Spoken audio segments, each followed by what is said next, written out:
नमस्कार दोस्तों, मैं टिकमचंद चौधरी आपका फिर से स्वागत करता हूँ आपके अपने हिस्ट्री के यूट्यूब चैनल पीटी हिस्ट्री वाला पर।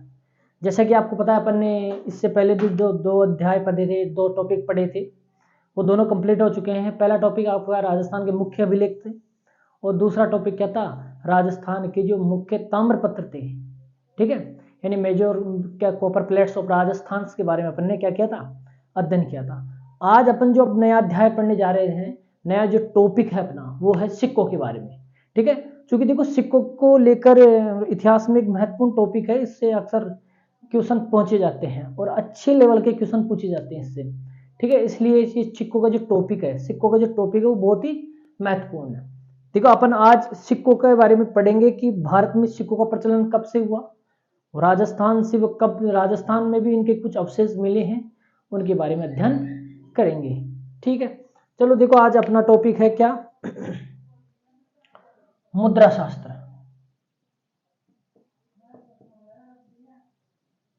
क्या है? मुद्रा शास्त्र। तो देखिए, अपन एक एक पॉइंट पढ़ते हैं। पहली बात तो मुद्रा का अध्ययन, मुद्रा के अध्ययन की विज्ञान की शाखा क्या कहलाती है? विज्ञान की शाखा मुद्रा शास्त्र, या जिसको अपन न्यूमिज्मेटिक्स कहा जाता है,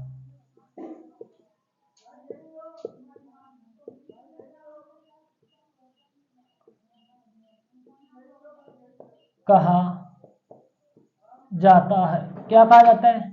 न्यूमिज्मेटिक्स कहा जाता है। यानी मुद्राओं के अध्ययन की जो विज्ञान की जो शाखा है, उसे सामान्य तौर पर क्या कहा जाता है? मुद्रा शास्त्र या न्यूमिज्मेटिक्स कहा जाता है। क्या कहा जाता है? मुद्रा शास्त्र या न्यूमिज्मेटिक्स कहा जाता है। अब बात आती है मुद्रा क्या होती है।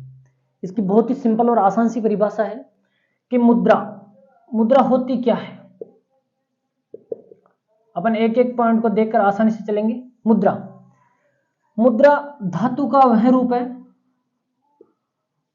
मुद्रा धातु का वह खंड है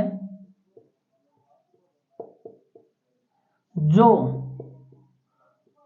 शुद्धता से युक्त हो, जो शुद्धता से युक्त हो और उसका निश्चित वजन हो। उसका क्या हो? निश्चित वजन हो और विनिमय के रूप में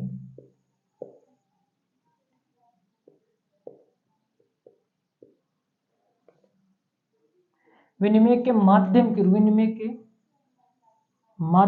में, तो विनिमय के रूप में उसे स्वीकृति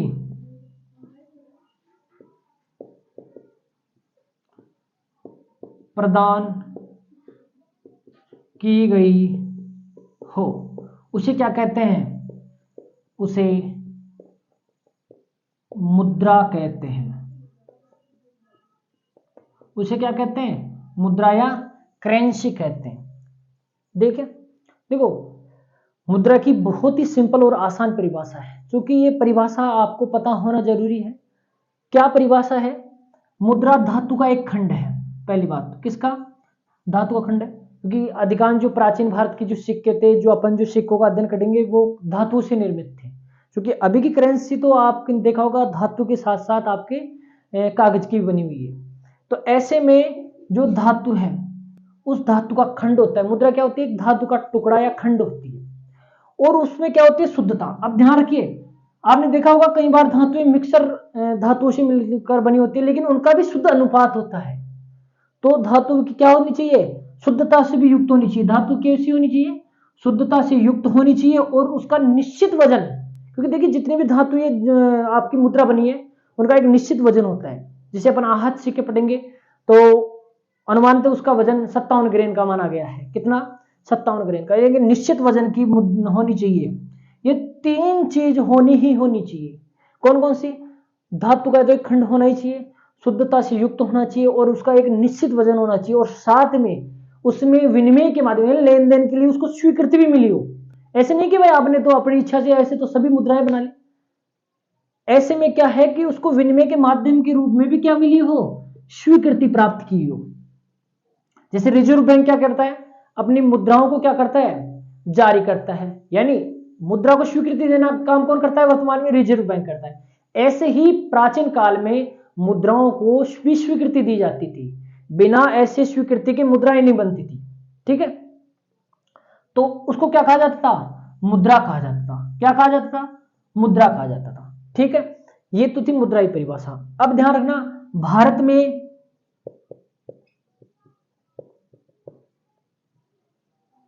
मुद्रा शास्त्र का जनक किसे कहा जाता है?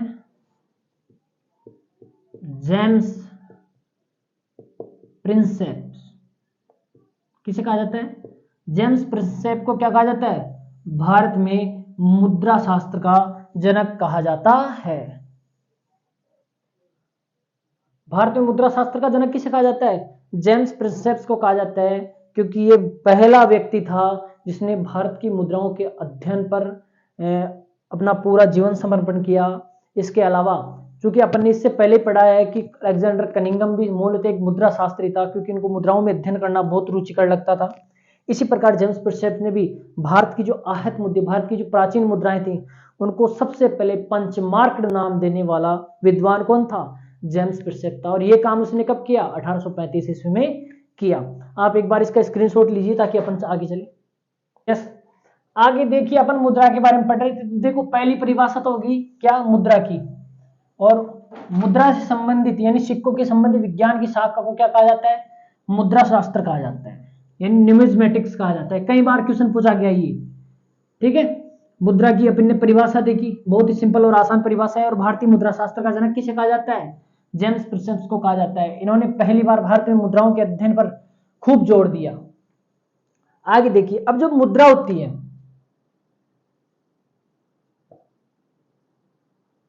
यानी जो कि सिक्के होते हैं, आप सभी ने सुना होगा, खूब बोलते हैं भाई सिक्के के 2 पहलू होते हैं। ठीक है, तो 2 पहलू क्या है?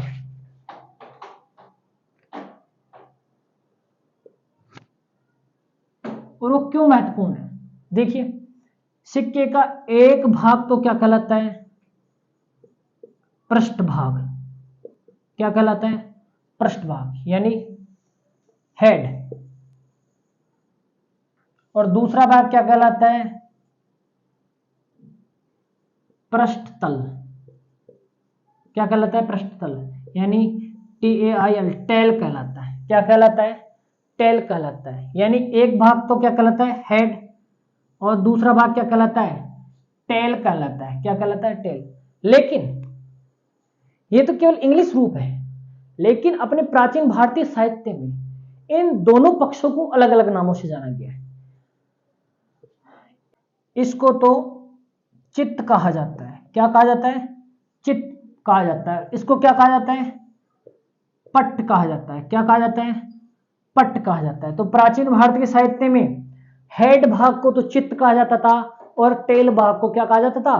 पट्ट कहा जाता था। ये आपको खास तौर से ध्यान रखना है। यानी ये वाला भाग, यह भाग यानी पृष्ठ भाग, सिक्के का पृष्ठ भाग अभिलेख युक्त होता था। कैसे होता था? अभिलेख युक्त होता था। तो इन पर जो लिखे होते थे उनके आधार पर यह पता चलता था कि ये किन शासकों द्वारा जारी किए गए, किस उद्देश्य से जारी किए गए। तो ये इन पर क्या लिखे होते थे? अभिलेख लिखे हुए होते थे। जैसे आपने सिंधु घाटी सभ्यता देखी है, तो सिंधु घाटी सभ्यता में सिक्के तो प्रचलन में नहीं थे, लेकिन मुहरे प्रचलन में थी, है ना, सील्स। उन सील्स पर भी जैसे कुछ लिखा हुआ था, यहाँ तक कि उन पर कुछ आकृतियां बनी हुई थी। इसी प्रकार इन सिक्कों पर भी क्या था? कुछ अभिलेख लिखे हुए थे पृष्ठ भाग पर। अभिलेख के रूप में क्या क्या लिखा होता था?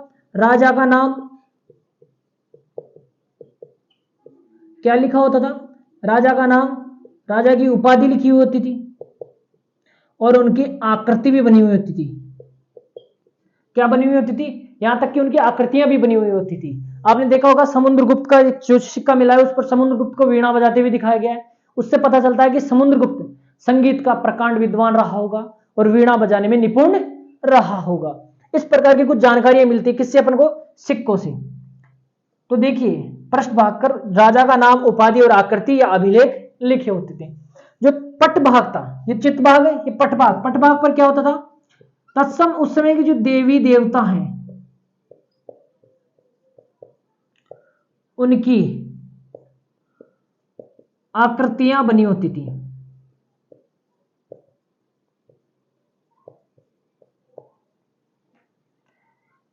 देवी देवताओं की आकृतियां बनी होती। पट भाग यानी टेल भाग पर क्या होता था? देवी देवताओं की आकृतियां बनी होती थी। अभी आप भी अपन भारत के जब सिक्कों को देखते हैं, वर्तमान पोजीशन में, वर्तमान समय में सिक्कों को देखते हैं तो उनमें कुछ इसी प्रकार का दिखाया गया है। यानी खैर अभी तो देवी देवताओं के ऐसे चित्र दिए नहीं गए हैं, लेकिन अपन को सिक्कों के पीछे या पृष्ठ भाग पर चित्र या उस पर कुछ लिखा हुआ दिखाई देता है। ठीक है, रिजर्व बैंक का India, reserve bank of India का नाम लिखा हुआ है, दो गेहूं की बालियों के दो चित्र दिए हुए हैं। इसके अलावा पृष्ठ भाग पर भारत का मैप दिया हुआ है या कुछ और भी चित्र दिए हुए हैं। तो इस प्रकार उस समय के सिक्कों पर क्या होता था? तत्सम देवी देवताओं की आकृतियां बनी होती। इसलिए ये दोनों भाग यानी हेड और टेल बहुत ही महत्वपूर्ण हुआ करते थे। चित्त, हेड को चित्त कहा जाता था और टेल को पट कहा जाता था। पृष्ठ भाग अभिलेखों से युक्त होता था, राजा का नाम, उपाधि और आकृतियां होती थी, बल्कि पट भाग पर देवी देवताओं की आकृतियां बनी होती थी। आपसे पूछा जा सकता है सिक्के का पृष्ठ भाग किस नाम से जाना जाता था? तो चित्त नाम से जाना जाता था। सिक्के का पृष्ठ तल किस नाम से जाना जाता था? पट नाम से जाना जाता था। ठीक है, अब देखिए आप एक चीज और नोट करना, मौर्य काल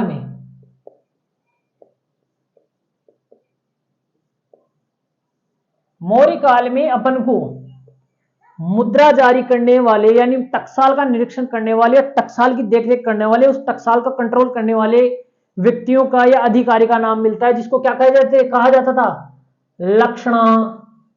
लक्षणाध्यक्ष। क्या कहा जाता था? लक्षणाध्यक्ष कहा जाता था। और इन मुद्राओं को जांच करके और इनको अप्रूवल देने वाला यानी इनकी जांच करने वाला, इनका परीक्षण करने वाला विद्वान क्या कहलाता था? विद्वान या अध्यक्ष क्या कहलाता था? रूप दर्शक कहलाता था। क्या कहलाता था? रूप दर्शक। ये दोनों नाम आपको याद होने चाहिए। लक्षणाध्यक्ष का काम क्या था? टकसाल की देखरेख करना, वहां पर जो सिक्के हो रहे हैं उनको जारी करना। बल्कि रूपदर्शक का क्या काम क्या था? ये सिक्काओं को परीक्षण करता था, उनकी जांच करता था, वह सिक्का शुद्ध रूप से बना है या इसको अनुमति देनी है या नहीं देनी है। ये काम किसका था? रूपदर्शक। यानी सिक्कों को देखता था, उनकी जांच करता था, उनका परीक्षण करता था। ये काम तो रूपदर्शक का था। बल्कि टकसाल का अध्यक्ष कौन हुआ करता था? लक्षणाध्यक्ष हुआ करता था। जैसे रिजर्व बैंक का भी जहां पर मुद्रा जारी की जाती है उसका भी तो अध्यक्ष होता है। रिजर्व बैंक का गवर्नर होता है, अध्यक्ष नहीं होता। क्या होता है? गवर्नर होता है। तो ऐसे में यहाँ की इसके अलावा तो उसकी जो ब्रांचेज होती है वहां के भी एक एक प्रमुख अधिकारी हुआ करते हैं। ठीक है, इस प्रकार उस समय के गवर्नर को तो क्या कहा जाता था? लक्षणाध्यक्ष कहा जाता था। और मुद्राओं के परीक्षण करने वाले विद्वान को क्या कहा जाता था? रूप दर्शक कहा जाता था। यह टाइम कब का है? मौर्य काल की बात कर रहा हूं, क्योंकि अपने भारत में मुद्राओं का प्रचलन मौर्य काल से जस्ट पूर्व ही हुआ है, जिसके अपन को पुरातात्विक साक्ष्य मिलते हैं। वैदिक काल में इनके प्रचलन दिखाई देते हैं, लेकिन उनके अपन को कोई पुरातात्विक साक्ष्य नहीं मिले। तो पुरातात्विक साक्ष्य के तौर पर मुद्राओं का प्रचलन कब हुआ है? 6ठी शताब्दी ईसा पूर्व के पास में हुआ है। इसलिए अपन ने मौर्य काल को इस उदाहरण के लिए दिया है। ठीक है, आप एक बार इसका स्क्रीनशॉट लो ताकि आगे चले। यस, देखिए आगे अपन देखते हैं। ये तो था सिक्कों के दो भागों का अध्ययन, यानी पृष्ठ भाग और पृष्ठ तल, चित्त और पट।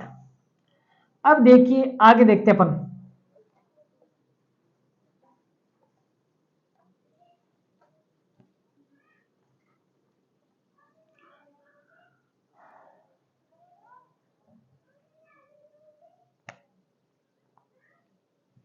देखिए इसको तो टकसाल का अध्यक्ष,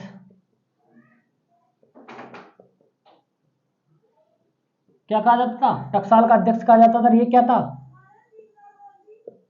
मुद्रा की जांच करने वाला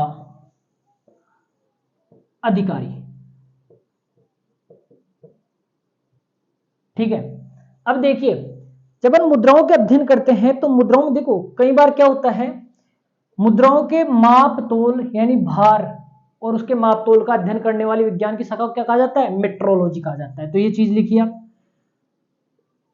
मुद्राओं के माप व भार का अध्ययन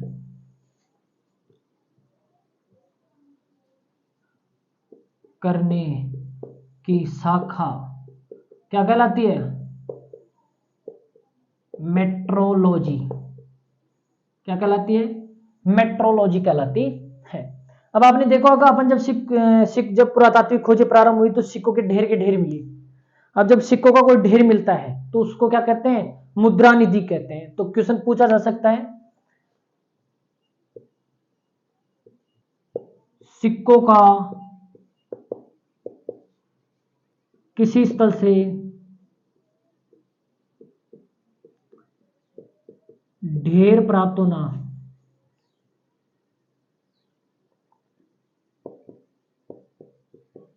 यानी बड़ी, एक स्थल से बहुत बड़ी मात्रा में सिक्के प्राप्त हो तो उसको क्या कहते हैं, ढेर प्राप्त होना, उसे मुद्रा निधि कहा जाता है। क्या कहा जाता है, मुद्रा निधि कहा जाता है। या तो इस प्रकार की परिभाषा लिख लो या फिर लिख लो भाई, सिक्कों का एक ही जगह से बड़ी मात्रा में प्राप्त होना क्या कहलाता है, मुद्रा निधि कहलाता है। क्या कहलाता है, मुद्रा निधि कहलाता है। अब बात करते हैं अपन सिक्कों की, कि भारत में सबसे पहले सिक्के कब प्रचलन में आए। क्योंकि देखो भारत का इतिहास सिंधु घाटी सभ्यता से या उससे पूर्व से प्रारंभ होता है, पाषाण स्टोन एज थे। तो उस समय के लोगों को तो कुछ सिक्कों को ज्ञान ही नहीं था, क्योंकि वहां पर तो लेखन कला का ही पता नहीं था। तो सिंधु घाटी सभ्यता के लोगों को जब लेखन कला का ज्ञान हुआ या लेखन कला उन्होंने स्टार्ट की, लेकिन उन्होंने सिक्के नहीं जारी की। जो विनिमय का माध्यम के रूप में किसका इस्तेमाल करते थे, बार्टर सिस्टम का इस्तेमाल करते थे, यानी वस्तु विनिमय का माध्यम था उनका। यानी व्यापार वाणिज्य का मुख्य आधार क्या था, वस्तु विनिमय। जो ये कब तक चलता रहा, ये सिंधु घाटी से लेकर वैदिक काल तक चलता रहा। वैदिक काल में अपन को कुछ कुछ जगह इस प्रकार के जैसे कारसापण और पण के नाम दिखाई देते हैं, लेकिन वो उस समय की जो कि सोने के हार या कुछ और धातु को किसी वस्तु के रूप में देने की जानकारी मिलती है, वो किसी प्रकार की मुद्रा की जानकारी नहीं देते हैं। तो ऐसे में वैदिक काल में विनिमय का एक मुख्य माध्यम क्या हुआ करता था, गाय हुआ करता था। क्योंकि वो गाय को देकर वस्तु विनिमय के आधार पर क्या करते थे, वस्तुओं का लेन देन करते थे। बल्कि हड़प्पा सभ्यता में वस्तु विनिमय का मुख्य आधार क्या था, वो था फसलें, यानी कृषि। कृषि के जो संबंधित कृषि जो प्राप्त जो आपको एग्रीकल्चर जो उत्पाद प्राप्त होता था, उसको क्या करते थे, वस्तु विनिमय के रूप में इस्तेमाल करते थे। वो कृषि से जो उपज प्राप्त होती थी उसको क्या करते थे, दूसरे को जो अब उसको उनको जो विलासिता की वस्तुएं चाहिए थी उनको अनाज देकर विलासिता की वस्तुएं खरीदते थे। ऐसे में व्यापार वाणिज्य का सिंधु घाटी सभ्यता में आधार क्या था, कृषि से प्राप्त उत्पाद। बल्कि सिंधु घाटी में मुख्य आधार क्या था, गाय का विनिमय के रूप में माध्यम में इस्तेमाल करना। यहां तक मुद्रा का इस्तेमाल नहीं था। लेकिन भारत में सबसे पहले मुद्रा के पुरातात्विक प्रमाण कहां से दिखाई देते हैं अपन को, 6ठी शताब्दी ईसा पूर्व से, यानी आपके महाजनपद काल से दिखाई देते हैं। यानी कहने का मतलब ये कह सकता हूं कि भारत में जब द्वितीय नगरीकरण की क्रांति आई या द्वितीय नगरीकरण का काल आया, उस काल में क्या हुआ, भारत में मुद्राओं का इस्तेमाल व्यापार वाणिज्य के रूप में किया जाने लगा। तो देखिए मैं अपन आगे चलते हैं इस टॉपिक में। तो भारत में भारतीय उपमहाद्वीप में, भारतीय उपमहाद्वीप, क्योंकि भारत पहले ये भारत थोड़ी था, भारत बहुत बड़ा था जिसमें उपमहाद्वीप के रूप में था, जिसमें पाकिस्तान, अफगानिस्तान, यहाँ तक कि नेपाल, भूटान, आपका बांग्लादेश, म्यांमार सभी आते थे। तो भारतीय उपमहाद्वीप में मुद्रा के पुरातात्विक प्रमाण 6ठी शताब्दी ईसा पूर्व से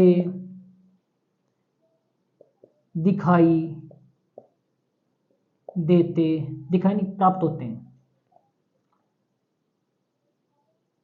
पुरातात्विक प्रमाण 6ठी शताब्दी से प्राप्त होते हैं। अपन को भारतीय उपमहाद्वीप में मुद्रा के पुरातात्विक प्रमाण कब से प्राप्त होते हैं? 6ठी शताब्दी ईसा पूर्व से प्राप्त होते हैं। तो विद्वानों का यह मानना है कि भारत में मुद्राओं का प्रचलन या भारत में विनिमय के माध्यम मुद्रा का विनिमय के माध्यम के रूप में उपयोग कब से प्रारंभ हुआ? 6ठी शताब्दी ईसा पूर्व में प्रारंभ हुआ। ये काल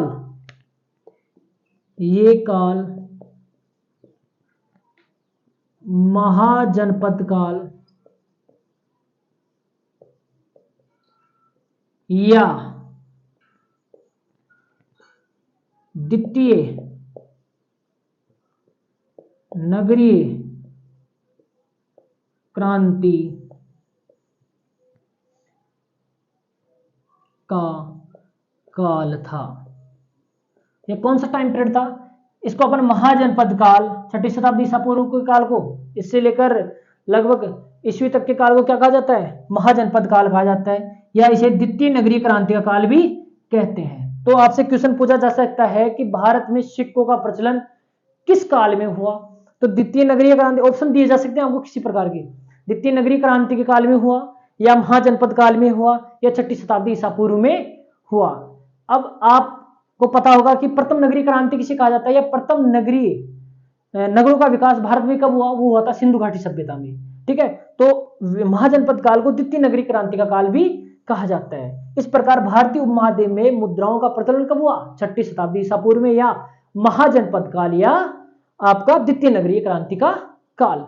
एक बार आप स्क्रीनशॉट लीजिए ताकि आगे चले। देखिए, इससे आगे देखते हैं अपन कि भारत का सबसे प्राचीन सिक्के कौन से हैं। ये तो अपन भारत में सिक्कों का प्रचलन के बारे में पढ़ रहे थे। सिक्कों की विज्ञान की शाखा क्या थी, उनके माप पद्धति की विज्ञान की शाखा क्या कहलाती है। ठीक है, सिक्कों के दोनों पक्ष अलग अलग नामों से जाने जाते थे भारतीय साहित्य में।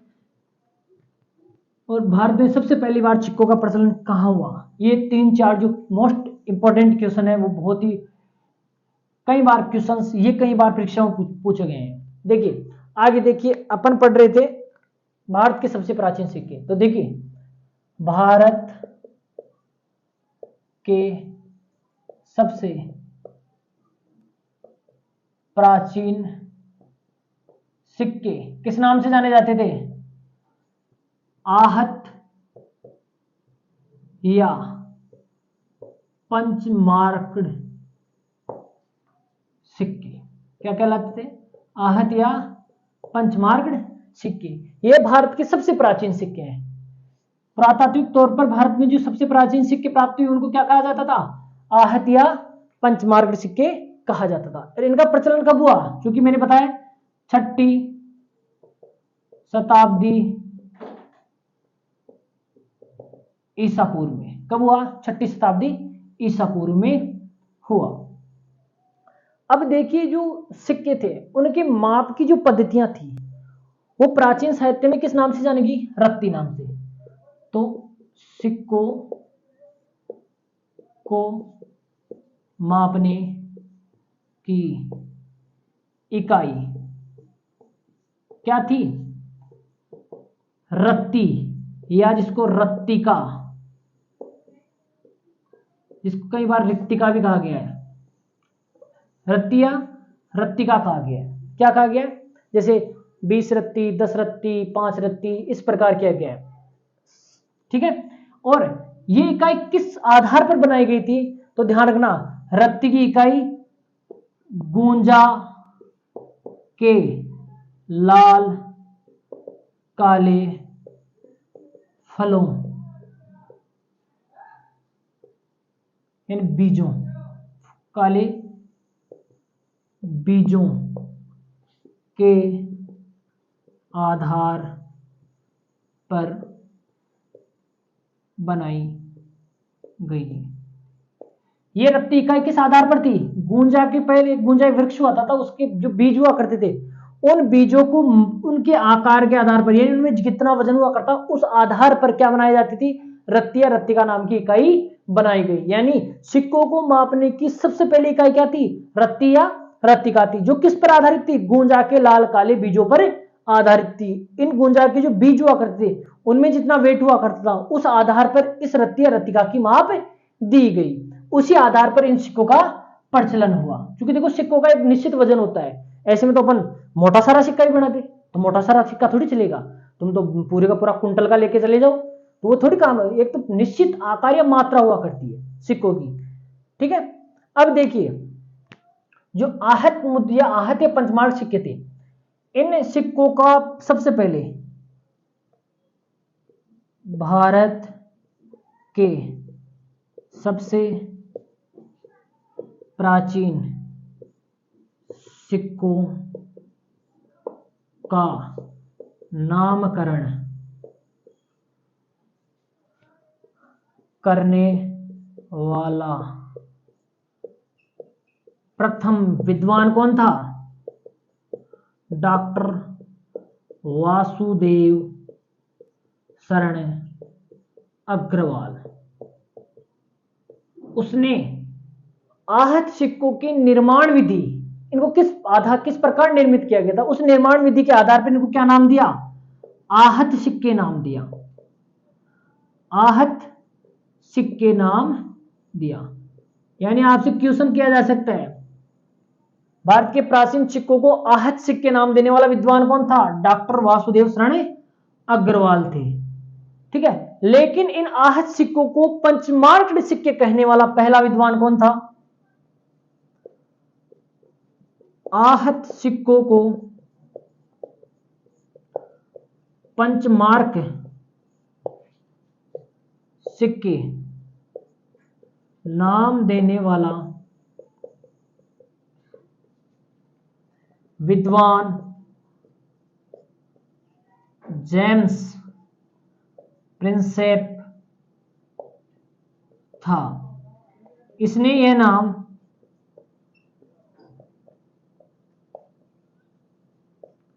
1835 ईस्वी में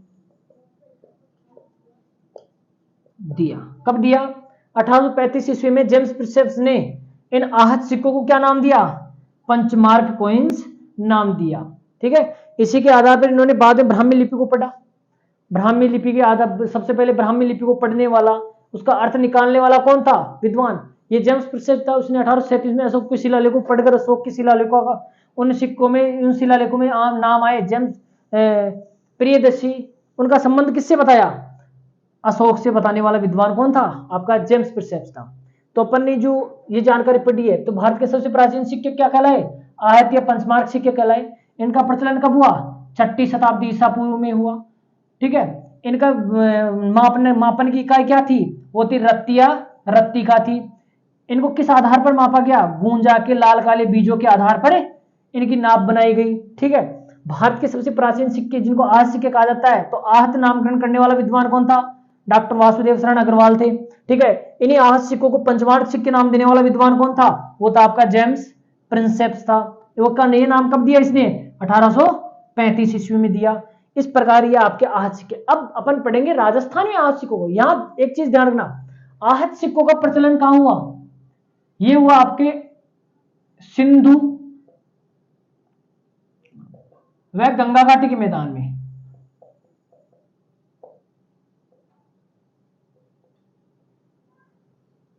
कहां पर हुआ? सिंधु व गंगा घाटी के मैदान में क्या हुआ? आहत या पंचमार्क सिक्कों का प्रचलन हुआ। कहने का मतलब मगध से लेकर तक्षशिला तक का जो क्षेत्र था, उस क्षेत्र में महाजनपद काल में जो सिक्के प्रचलन में आए, व्यापार वाणिज्य के रूप में जिन सिक्कों का इस्तेमाल किया गया, वो सिक्के क्या कौन से थे?